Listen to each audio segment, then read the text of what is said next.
Esta noche en Me da un café con tenemos a un invitado que está siempre persiguiendo la noticia.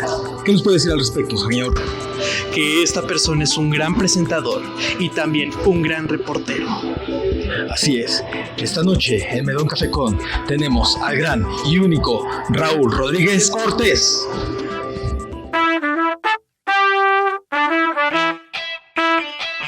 Saludarlos, saludo con mucho gusto antes de que se me olvide a nuestros amigos de Estados Unidos, de Perú, de Costa Rica, de Paraguay, de Uruguay, de Honduras, a todos nuestros amigos de Argentina sobre todo. Muchísimo gusto de estar nuevamente con ustedes en este gran programa que Me da un café con. Ustedes ya lo saben, el programa está dirigido a la juventud, desde luego que también a las personas adultas como yo. Un programa de contenido. Gracias a ustedes llegamos a la tercera temporada. ¿En qué capítulo vamos? 19. De la tercera temporada. 19, o sea que ya llegamos casi a los 70, ¿verdad? Estamos en la recta final de la tercera temporada. A la recta final de la tercera temporada, entrevistas a nivel internacional. Muchas gracias a todos ustedes, amigos de todo el continente americano y aún del otro lado del charco, que nos siguen con esas ansias de querer estar en contacto con nosotros. Y qué mejor que este programa de Me da un café con. Señoras y señores, queridos amigos, es para mí un honor. Es la primera vez que me voy a enfrentar a una entrevista totalmente diferente a todas las que he hecho. Una entrevista que me halaga mucho porque es un concepto el cual yo no he tocado. Y estamos aquí con una gran personalidad, un gran ser humano que su vida ha transcurrido entre batallas. Y ahorita van a saber por qué. Está con nosotros un gran periodista, un gran reportero, un gran corresponsal de guerra. Vamos a recibir con un caluroso aplauso a Raúl Rodríguez Cortés.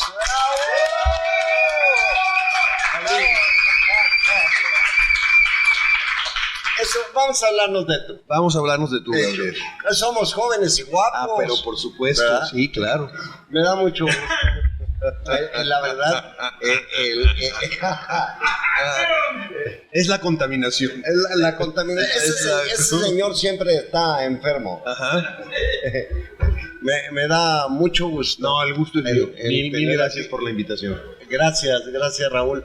Es la primera vez que me voy a enfrentar a un personaje tan disímbolo, tan distinto como tú, corresponsal de guerra. En alguna época, sí.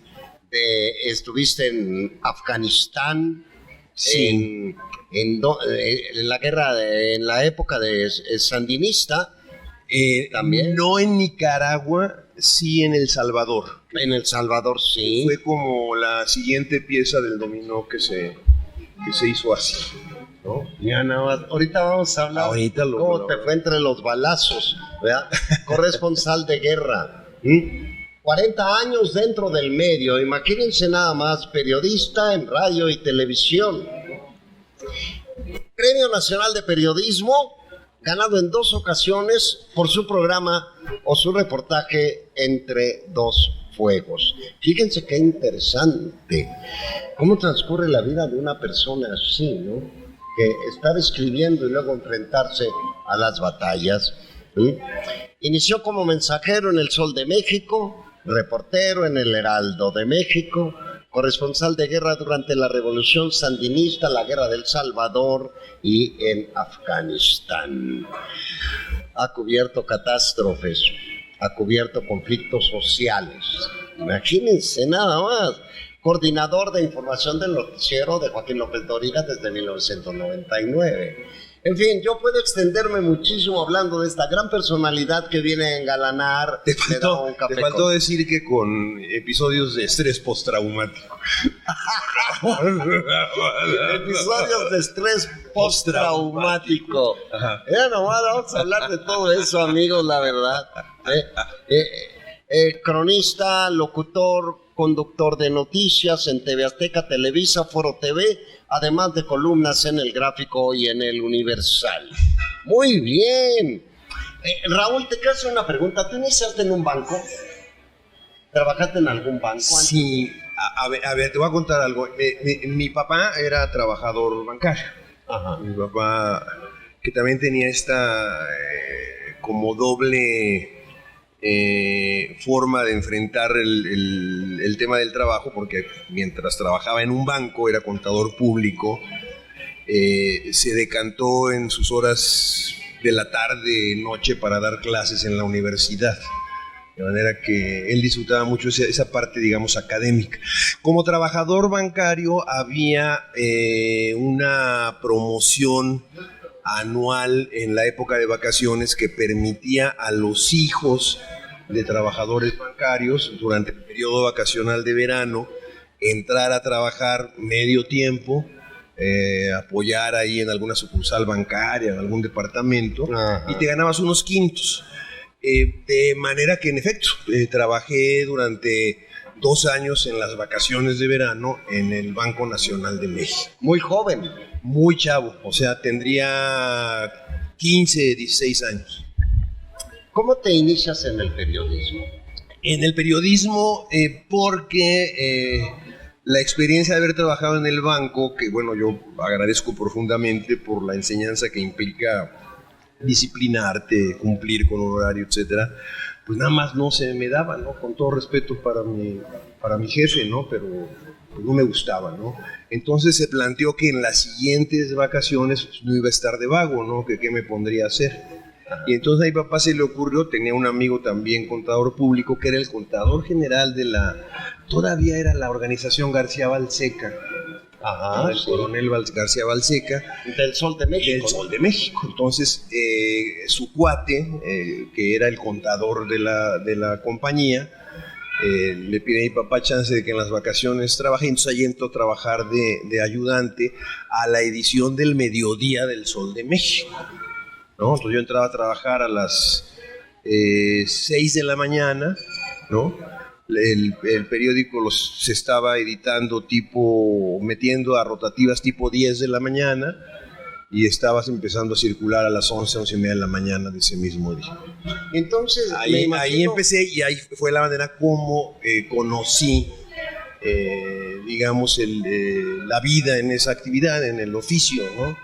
Maravilloso. Entonces, hablando del Sol de México en la edición del mediodía, debiste de conocer o lo conoces. Hay un gran periodista, yo lo admiro mucho, Juan Amael Bisuet Olvera. No lo recuerdo. Bueno, él lleva la cuestión cinematográfica. Ah, mira, no lo conocí. Mi jefe directo era el jefe de redacción, que era el profesor José Robles. Que fue el que me fue más o menos muy riguroso, muy riguroso. Fue el que me fue guiando, ¿no? por los caminos de esto, que al final del día se vuelve como una vocación, como una forma de vida, ¿no? El mejor oficio del mundo para mi gusto. Es que en todo esto tiene uno que estar enamorado. Enamorado de lo que haces, ¿no? Sí. Enamorado. Dentro de todo esto, tus trabajos como periodista son los que te han llevado escalafón tras escalafón a ir escalando para llegar a un punto. Sí, vas desarrollando, vas haciendo carrera, ¿no? Dentro de ¿Recuerdas cuáles fueron tus primeros trabajos? Sí, todavía siendo ayudante de la redacción del Sol de México, un día se le ocurrió al jefe Robles pedirle al reportero de policía, que era el buen amigo Gabriel Castillo, que después trabajó en Ovaciones, que me llevara a reportear con él para que más o menos fuera viendo cómo estaba la jugada. Fuimos a un derrumbe que hubo por lluvias en la colonia Guerrero. Vimos cómo estaba la cuestión, se hicieron fotografías, y de regreso el jefe Robles me dice: a ver, vete por las fotografías ya reveladas y quiero que tú hagas los pies de foto. Entonces los 2 pies de fotografía, que ahí conservo, por cierto, en casa, redactados por mí, fueron los que me llevaron a la primera experiencia de ver impreso en el papel algo escrito por mí, y yo lo conservo como un gran tesoro personal. Bueno, es que conservar esos recuerdos siempre te van a llevar a ese pasado que formó parte de tu propia historia. Sí. Porque es tu historia al final de cuentas, ¿no? Tu historia narrada en fotografías, se las muestras a tus hijos. Sí, se las he mostrado, lo hemos platicado. Un pie de foto bastante plano, bastante malo, ¿no? Pero finalmente publicado, ¿no? Mira, ¿cuántos hijos tienes? 2. 2 hijos. ¿Nietos? Todavía no. Todavía no. Todavía no. Mira, nada más, yo pienso que a tus hijos, yo lo veo con mis hijos, ¿no? Cuando ven fotografías antiguas y todo eso, los veo, les da ese gusto, esa satisfacción, pero yo creo que más que nada en uno personalmente, como tú, que recuerdas eso y ves, vuelves a vivir tus inicios. Sí, por supuesto. Amigos, vamos a un corte, regresamos en un momento más. No se vayan.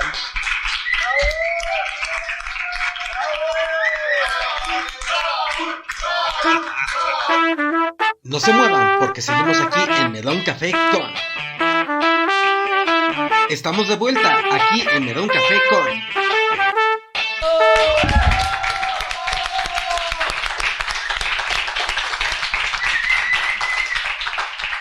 Qué sabroso programa. Y vamos a aprender mucho.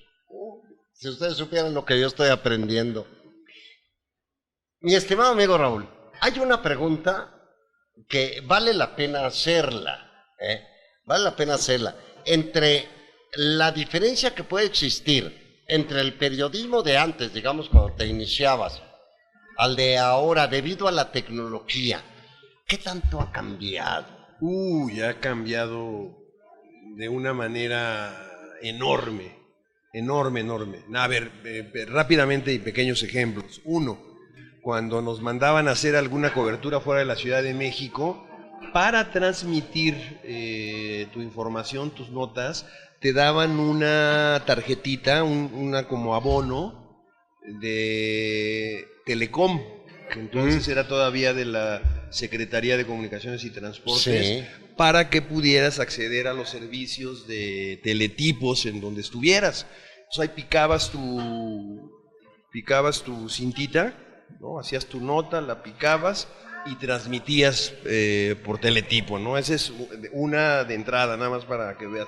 Otra, cuando en el año 81, 13, y fíjate, esto estamos hablando de lo que te digo del teletipo tipo 79, 79-80, por el año de 81, y ya por la parte esta que tiene que ver con el video y con las cámaras, me tocó yo iba a hacer un reportaje con el grupo armado ETA en España. Y justo cuando llegué a Bilbao, el 13 de mayo de 1981, veo que toda la gente del hotel está corriendo hacia los teletipos, ¿no? Algo había pasado, ahí te voy. Acababan de atentar contra la vida del Papa. Al Papa Juan Pablo II le habían disparado en la plaza de San Pedro.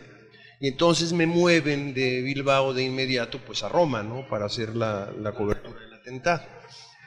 Que por cierto, en términos de lo que es el ejercicio periodístico, yo no dormía porque yo decía, a mí se me muere el Papa y se me va la nota y se acabó, se acabó la carrera, Entonces yo vivía fuera del Policlínico Gemelli esperando a que hubiera noticias del Papa Juan Pablo II. Pero bueno, una vez hecho el reportaje ya en video, pues había que transmitir el video a México, pues para poder producir la información, la nota, el reportaje correspondiente.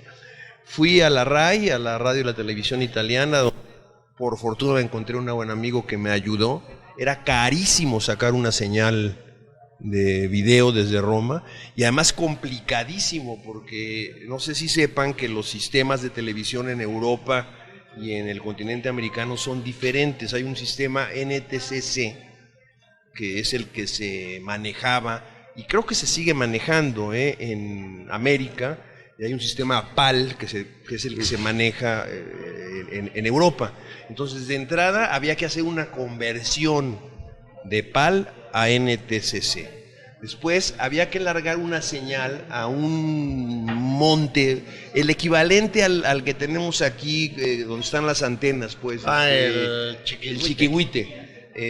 Para que de ahí se subiera una microonda que iba al sistema de telecomunicaciones de Italia, donde a su vez la señal se largaba, fíjate nada más, a Nueva York, o sea, Italia, Nueva York, y luego ahí hacían el rebote Nueva York, México. Carísimo, laboriosísimo, era un rollo, ¿no? Y ahora con esto, en Instagram, Es al instante. una transmisión en vivo en Facebook, ¿no? Pum, pum, pum, estamos transmitiendo en vivo, Aquí lo hacemos periódicamente, constantemente. y Entonces, es en tiempo ese real. Gabriel es el tamaño del cambio tecnológico, y no se diga, bueno, después de la parte del video, pues ya ahora la parte de los teléfonos inteligentes, de las redes sociales, de las plataformas YouTube, del Instagram, ¿no? Había una canción por allá de los años 80 que se llamaba ¿cómo se llamaba? El video mató a la estrella de radio. No sé si se acuerdan. Ahora podemos decir que las redes mataron a la estrella de video, ¿no? Exacto. Porque la tecnología nos ha puesto todos los días. La inmediatez absoluta. Absoluta. Y todos los días hay cambios. Y las complejidades técnicas resueltas, ¿no? Sí. Punto. Ese es el tamaño del cambio. El tamaño del cambio, maravilloso. Vamos a entrar a un punto, el que, híjoles, es que este punto es muy álgido, o sea, es que luego me alejo mucho del micrófono. Es un punto que a la vez puede ser muy atractivo para conocimiento de la gente, pero a la vez puede ser lleno de tensión. Me refiero a las guerras. Tú como corresponsal de guerra, has estado inmerso dentro de batallas, has estado al pie del cañón. ¿Qué es un corresponsal de guerra? ¿Qué siente? ¿Qué vive? ¿Qué teme por su vida? Si es que teme por su vida, creo que es normal, de estar en el centro del fuego. Bueno, sí, pues por supuesto, sí temes por tu vida, ¿no? Tratas de tomar el mayor número de precauciones posibles para poder cumplir con tu cometido sin que te quedes ¿Pero ahí. qué precauciones tomas? A ver, yo creo que en México ha habido una limitación, bueno, como en muchas otras cosas, porque tú lo comparas en este tipo de coberturas con compañeros de otros países que son específicamente formados para ser corresponsales de guerra, dotados de herramientas para hacerlo, cascos, chalecos antibalas, procedimientos para asegurarte, para poder hacer la cobertura, en fin, están preparados, o sea, como una especialización del oficio. Y aquí no, aquí te dicen, oye, pues te toca ir a cubrir, ¿no? En el mejor de los casos, bueno, pues te puedes comprar tu chaleco antibalas. Normalmente la empresa que te manda no te lo da, ¿no? En el caso de México, ¿no? Entonces, también vas sin esa especialización y te vas formando, pues ahí en el terreno, vas aprendiendo qué decisiones tomar, en fin.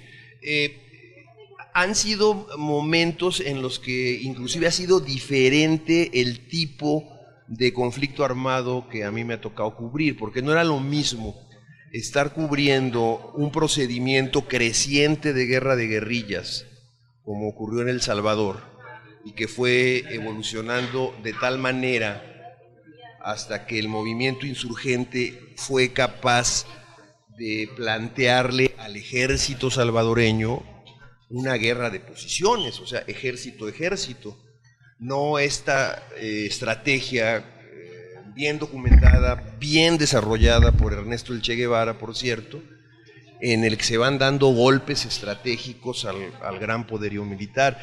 Ese tipo de coberturas me parece que es inclusive más peligrosa en términos de quien está cubriendo un conflicto, que el desafío que te plantea una guerra de posiciones, en donde sabes perfectamente en la posición en la que estás ubicado. Por ejemplo, me toca cubrir la primera guerra del Golfo Pérsico, y aunque la mayor parte del tiempo yo la paso cubriendo el frente israelí, porque se pensaba en la posibilidad que la reacción de Irak sería un ataque nuclear hacia Israel, sí hubo un periodo, cuando ya viene la liberación de Kuwait, en el que me toca incorporarme a esa marcha hacia la liberación de Kuwait. Y ahí sabes perfectamente bien que ibas con el bando de los aliados, ¿no? Que de alguna manera te dan cobertura, te dan protección. ¿A cambio de qué? Pues a cambio de que te van a mostrar lo que ellos te quieren mostrar. No dicen que la primera víctima de una guerra es la verdad. Pues sí, ¿no? Entonces, esa es otra forma de hacer la cobertura. Bueno, y por ejemplo, ahí me tocó ver un verdadero cambio tecnológico impactante. Al momento en que se iba entrando a la liberación de Kuwait, el corresponsal de CNN saca un portafoliote así enorme, lo despliega, endereza una antena, ¿no? En vivo. Y estamos hablando del año de 1991, y donde era un recurso, o sea, en medio del desierto, largando ya una señal satelital en vivo, ¿no? O sea, a mí me parecía mágico, ¿no? Claro. Mágico. Entonces, bueno, y ese es otro tipo de cobertura. O, por ejemplo, la invasión soviética a Afganistán, ¿no? En la que eventualmente se está enfrentando un super ejército pesado, un elefante tremendo, ¿no? Contra grupos también guerrilleros muy aislados, los famosos mujahidines, ¿no? En los que había golpes en la estrategia de la guerra de guerrillas. Entonces, cuando estabas con los mujahidines, enfrentabas el riesgo de que en cualquier momento en esta mecánica de guerra de guerrillas, pues algo estallara, pues, o alguna mina, ¿no? Y cuando te ibas para cubrir la otra parte con el ejército ruso, bueno, pues estabas en esta misma cobertura en la que el propio ejército ruso te daba cierta protección, pero repito, a cambio de ver lo que ellos querían que vieras. Aquí me surge una pregunta, pero quiero que la respuesta me la dé regresando del corte. Tu vida es obvio que corría peligro. Es Sí. obvio que estando inmerso dentro de una batalla, los que no la hemos vivido, debe ser un sentimiento verdaderamente fuerte el ver gente muerta, gente que Lo primero cae que piensas es, ¿qué hago aquí? ¿Qué hago aquí? No. Regresamos, amigos, no se pierdan. Regresamos en un momento. No se muevan porque seguimos aquí en Medón Café con. Estamos de vuelta aquí en Medón Café con. ¡Bravo!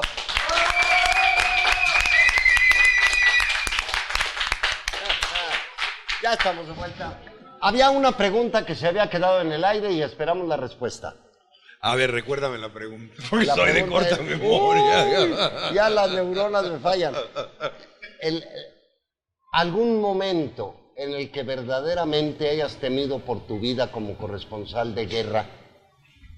Sí, a ver, un momento específico Que vea los plomazos. y que refuerza esta idea que te decía de que es más complicado hacer una cobertura en términos de un conflicto armado en el que se practica la guerra de guerrillas.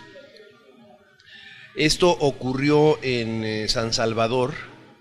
Hubo un proceso político bien interesante de cómo, con el paso de los años, la oposición, primero política, tomó la decisión de que la vía era de carácter armado. Entonces, cada una de las organizaciones sociales que hacían el activismo en El Salvador fueron desarrollando sus brazos armados. Con diferentes ideologías se fueron conformando, ¿no? Inclusive entre ellas mismas entraban en conflicto y hubo un proceso, digamos, unificador que derivó en la creación de un frente que se llamó Frente Farabundo Martí de Liberación Nacional. Lo recuerdo. Y en él se congregaron ya todos estos brazos armados de las diferentes organizaciones políticas.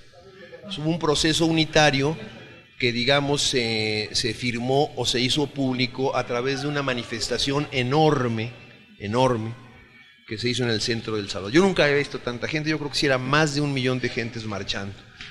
Llegó al centro de San Salvador, ahí en la catedral. Todavía vivía Monseñor Oscar Arnulfo Romero, que 4 meses después fue asesinado.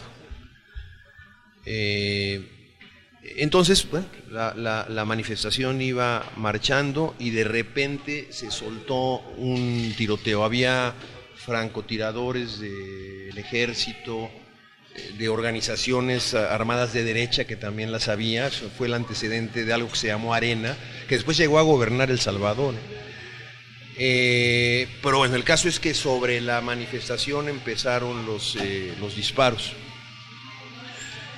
Y otra cosa que te decía, que no estás del todo preparado para conocer, digamos, los protocolos para resguardarte, para cubrirte. Yo y mis camarógrafos nos fuimos a meter debajo de un camión de redilas, y entonces un compañero corresponsal argentino me dijo algo así como: lárgate de aquí, porque estás exactamente junto al motor de gasolina de un camión. Entonces, una bala, un chispazo en el tanque, La explosión. pues, la explosión, ¿no? Pues salimos corriendo, y cuando íbamos tratando de salir del cerco, viene un grupo paramilitar de derecha, armado, así, y nos metemos a la primera puerta que encontramos, ¿no? Y era una puerta que te llevaba al sótano de la catedral. Y entonces en el sótano de la catedral, oscuro, lúgubre, húmedo, empezamos a oír quejidos, porque se había refugiado ahí gente que había resultado herida en el tiroteo, ¿no? Entramos, vimos que la circunstancia era dramática, trágica, verdaderamente trágica. Caímos en la cuenta de que no solamente estábamos nosotros, sino como otros 4 o 5 periodistas y como 150 personas ahí refugiadas. Quedamos ahí resguardados por este grupo paramilitar sin dejarnos salir. Aislados. Yo creo que estuvimos ahí unas 8 horas. Tuve la oportunidad de comunicarme telefónicamente a México desde una pequeña oficinita contigua que había allí en la parte del sótano. Era donde manejaban cosas de utilería, de mantenimiento, ¿no? Vi el teléfono y dije, pues ahora es cuando, por ahí. Marqué a México, avisé lo que estaba pasando, y entonces empezó una negociación de la Secretaría de Relaciones Exteriores, que entonces encabezaba Jorge Castañeda, padre, el papá de Jorge G. Castañeda, que después fue secretario de Relaciones Exteriores de Fox, y que fue, si ustedes se acuerdan, el que llevó a Fox a decir aquella semejante barbaridad a Fidel Castro del "come si te vas". Pues exacto.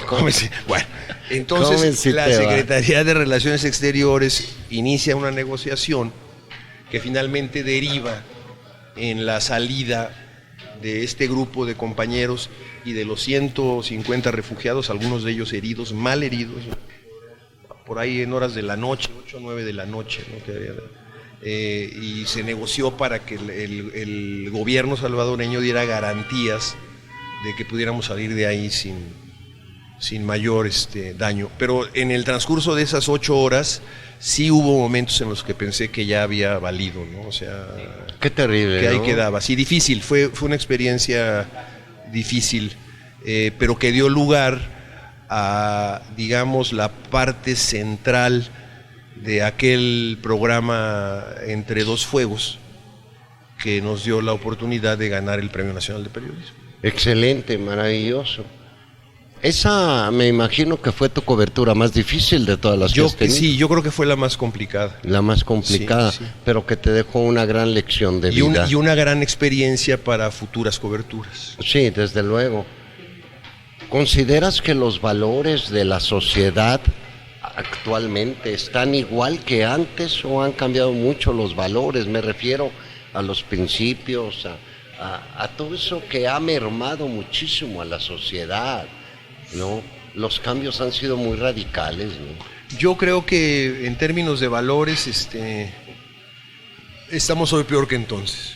Mira, Sí, los términos de la violencia, de la confrontación, de la polarización, del enfrentamiento ideológico o fanático se ha agudizado. Yo creo que estamos peor que entonces. hay mucho fanatismo, ¿no? Sí, Fanatismo mal entendido. Lo acabamos de vivir en el Walmart en Estados en Unidos. El Paso, Texas, sí. ¿Verdad? Es que hay una, ¿cómo te diré? Una enfermedad contra el latino, ¿no? Racismo. El racismo, ¿no? Mal entendido, ¿no? O atizado por los propios gobernantes. Es definitivamente eso más que nada, ¿no? Eso más que nada. Desgraciadamente eso sucede y no nada más es en un lugar específico, creo que es en todo el mundo ya. Sí, claro. Esto es global. El problema de los refugiados en Europa, la fobia a los africanos que han inundado París, Exacto. que han llegado a Italia o que inclusive llegan a la Gran Bretaña. La humanidad ha México. cambiado muchísimo. Yo creo que sí, yo creo que está en un momento crítico. Te quiero hacer una pregunta, más bien una pregunta. Mira, hay una persona que tú conoces muy bien. Me retiro. Me retiro el micrófono. Hay una persona que tú conoces muy bien. Quiere platicar contigo. Yo me voy a retirar un momento porque te voy a dejar con esta persona para que platiques tú con ella. Es una persona que te admira, ¿verdad? Que te quiere mucho, valga la expresión de la palabra, y que está muy interesada en hablar contigo. Yo me voy a retirar y te voy a dejar con esta persona Sí. que quiere charlar. Mi productor, Roberto, te va a dar unas breves instrucciones al respecto. Correcto. Y te dejo con Roberto y te dejo con este amigo que quiere platicar contigo, Gracias. que tú conoces perfectamente bien. Gracias, Gabriel. Regreso con ustedes.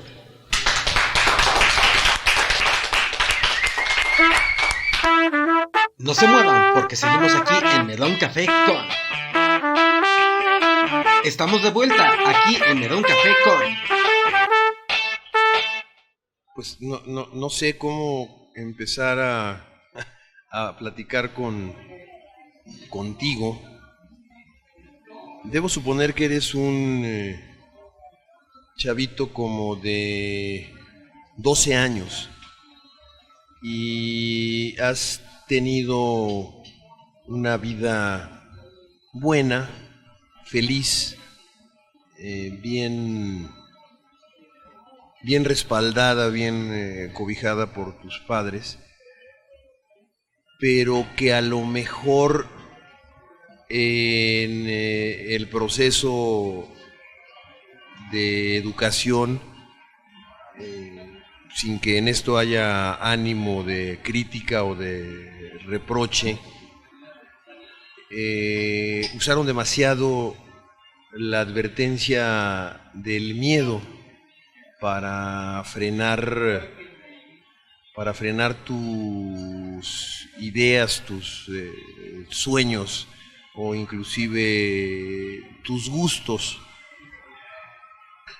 A haber tomado la decisión de hacer un gran berrinche porque no te dieron permiso de ir al festival de Avándaro con tus amigos los más grandes y haber hecho una amenaza no cumplida de largarte por semejante cosa, ¿acaso fue una buena decisión de mostrar lo que ya querías mostrar, como la posibilidad de emprender una vida autónoma, pero finalmente te ganó el miedo.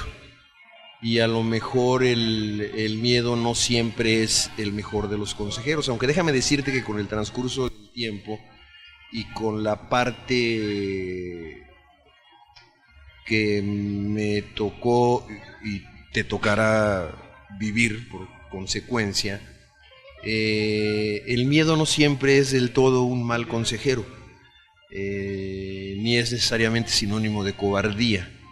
Haberte sentido culpable tantos años después por tomar decisiones basadas en el miedo,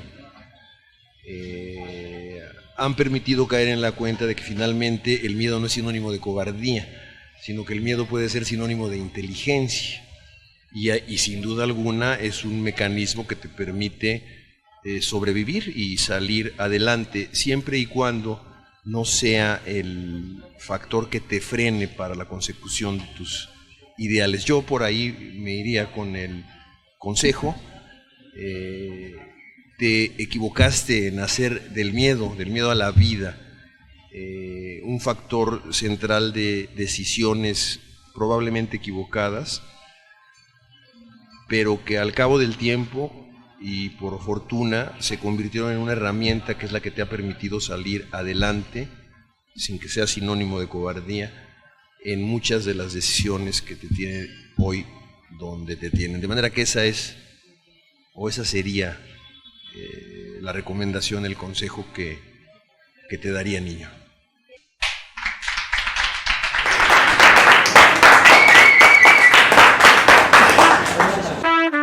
No se muevan porque seguimos aquí en Medón Café con...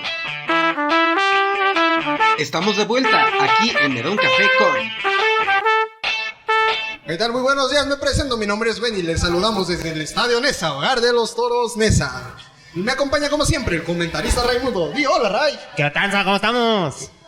Muy bien, aquí tenemos este semejante partido. ¿Quiénes son nuestros contrincantes? Nuestros contrincantes son los perros de la planta Nurquear del señor Benz contra las Chivas del Gráfico, me parece, o del Universal, no estoy muy seguro. Pero esto sí, el partido está súper interesante. Me parece perfecto. ¿Comenzamos?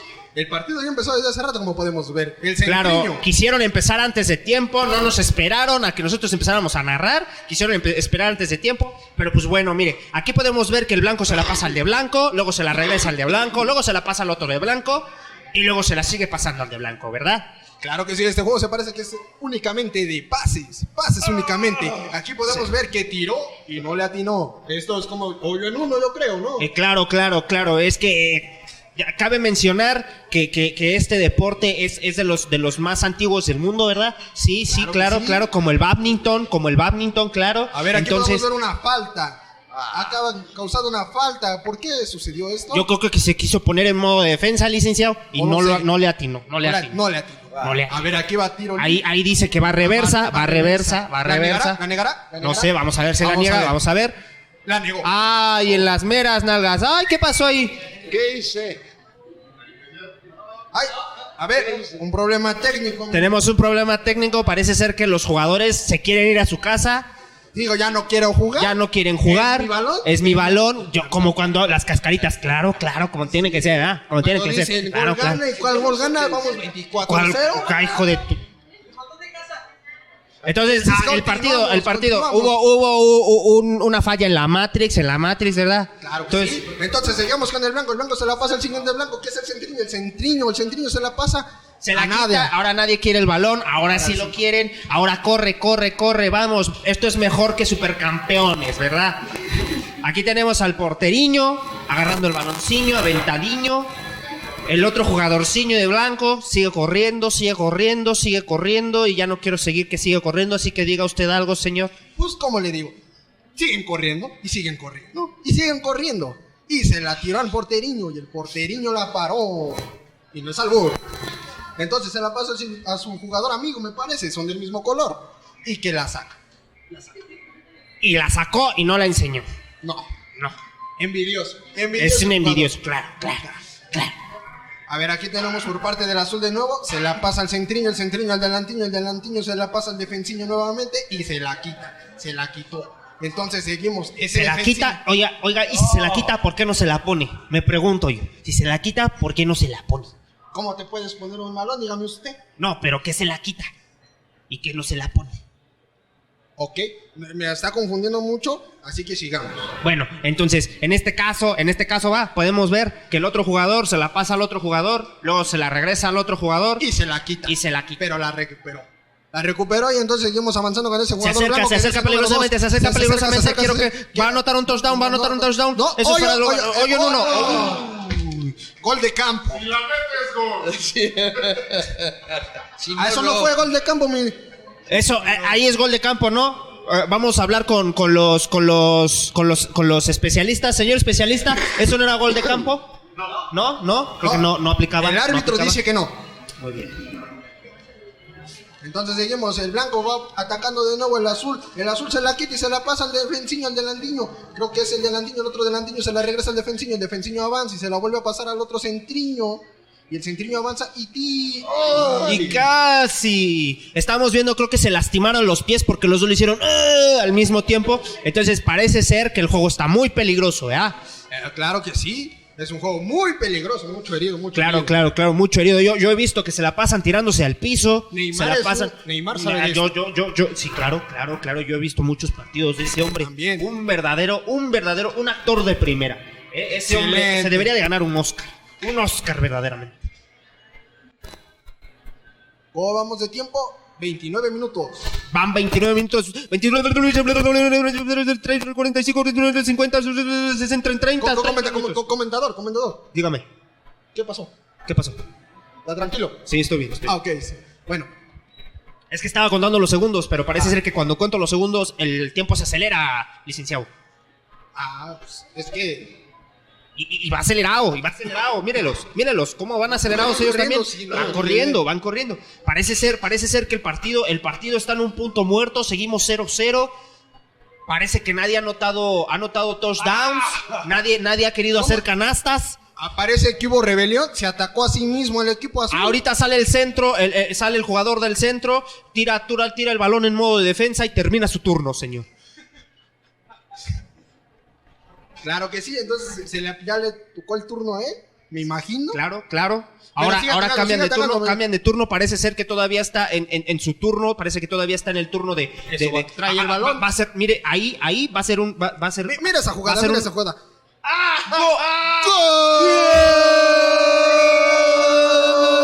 ¡Gol! ¡Del centriño! Leandro. ¡Felicidades! Y bueno, pues parece que el partido se acabó aquí. No sé para qué nos llamaron, si se iba a acabar tan pronto, ¿verdad? Como siempre, un gusto. Mi nombre es Billy, me acompañó Raimundo. Muchas gracias. Encantado, mil gracias de verdad. Voy a jugar Wii con mi hijo hoy. No se muevan porque seguimos aquí en Medón Café con. Estamos de vuelta aquí en Medón Café con.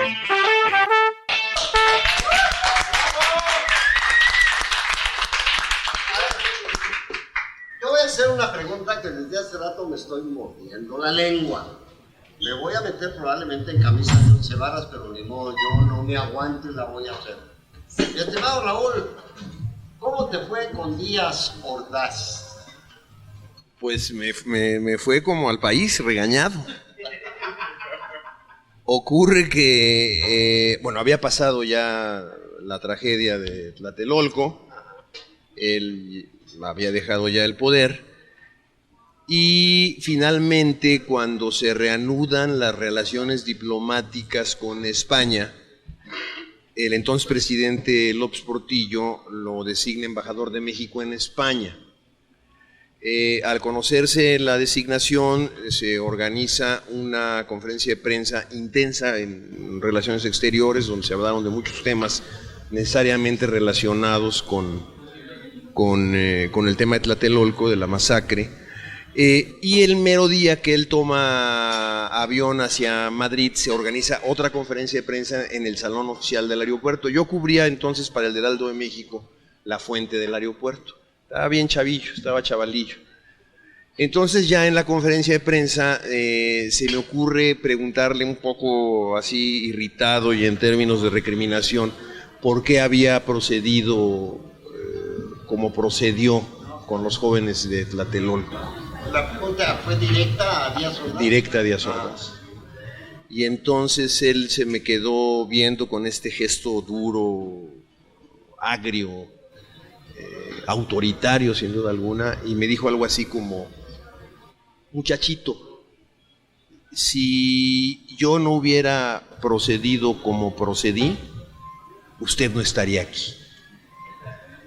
Lo que te revela que él en su mente, bueno, pues tenía claro que él había actuado, a mí me queda claro que equivocadamente, para salvar a la patria de una conspiración comunista quizás, no lo sé. Pero esa fue su respuesta: muchachito, si no hubiera hecho lo que hice, usted no estaría aquí. ¿Me regañó? Y bueno, ahí quedó, pero fue la de 8 columnas el día siguiente. 8 columnas. Pero nomás usted no es, si no hubiera hecho lo que yo hice, usted no estaría aquí, o sea, estaría muerto. O estaría, no existiría el país quizás, pensaría, o no sé. Pero nos fue como al país. Como al país, regañados. Amigos, bien, hemos llegado a la parte final de este programa. Les recuerdo varios asuntos. Primero, síganos en nuestras redes sociales, en Facebook, Me Da Un Café Con, en Twitter, en Instagram. Recuerden el ¿cómo se dice? Hashtag. El hashtag de Me Da Un Café Con. Ustedes pueden ver todos los episodios, desde el primero hasta el último que llevamos, en nuestra página www.medauncafecon.com. Aquí arriba hay una tarjetita. Denle clic a esa tarjetita y ustedes podrán acceder directamente a todos nuestros capítulos. Les recuerdo también que las redes sociales de nuestro invitado, el gran personaje que tenemos aquí, Raúl, aparecerán en la pantalla, en cintilla, en la parte inferior de la misma. Síganlo, pónganse en contacto con él. Él les dará respuesta a sus dudas, a sus preguntas. Todas las redes sociales de Raúl aparecerán en la parte inferior de la pantalla. No dejen de seguirnos, amigos. Ya saben ustedes que el programa de Me Da Un Café Con está hecho para ustedes. Quiero agradecer a todo mi equipo, a todo mi grupo, muy talentosos todos, la verdad, el entregar su alma, el entregar todo su talento para hacer de este programa un programa de calidad, un programa que es dedicado para todos ustedes. Muchísimas gracias por su presencia y nos vemos próximamente, pero aún no se despeguen, todavía hay más. Gracias. Ya saben. Gabriel, déjame decirte algo, agradecerte profundamente. Sí, aún hay más. Nuestro amigo Raúl va a despedirse de usted. Muy agradecido por la invitación, Gabriel. Ojalá algo de lo compartido sea de su interés. Mil gracias de verdad. Y yo no me puedo ir sin pedirte un favor. ¿Sí habría manera de que nos dijeras un breve diálogo con la voz del señor Barnes de Los Simpson? ¿Cómo no? A ver. ¿Cómo no? Con todo gusto. ¿De dónde está el pan? Raúl, pedazo de bolonio. Córtese esas patillas tan rápido y súbase a mi cubancha volante, porque nos vamos a ir a El Salvador en medio de la refriega. Va el Smider con nosotros, a ver si una vez se lo truenan, ahí le quitan los fotos. Muchas gracias. Raúl, en verdad estoy muy agradecido. Al agradecido soy yo. Estoy contento, feliz de tenerte aquí. Has engalanado este programa, ¿verdad? Y la verdad no tengo palabras de agradecimiento de tener a una gran personalidad y poder hablar de temas que nunca los había tocado yo. Gracias de corazón. Te lo agradezco infinitamente. Esta es tu casa. Muchas gracias. Y este es tu programa. Un aplauso.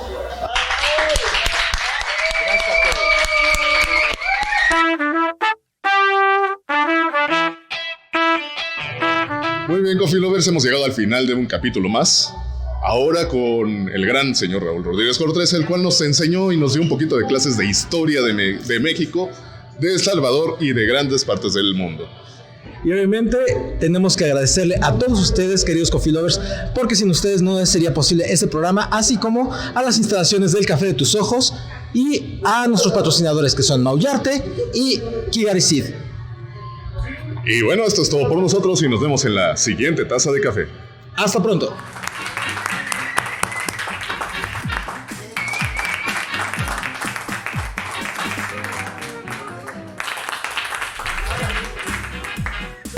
Tres, dos, uno. Y así finaliza otro capítulo más de Me da un café. ¡Te atravesaste mi toma, cabrón! Y así finaliza otro capítulo más de Me da un café con. Muchas gracias al Café de tus Ojos por Todas las facilidades. Perdón. Sí. Capítulo más de Me da un café con. Este ha sido otro programa más de un café.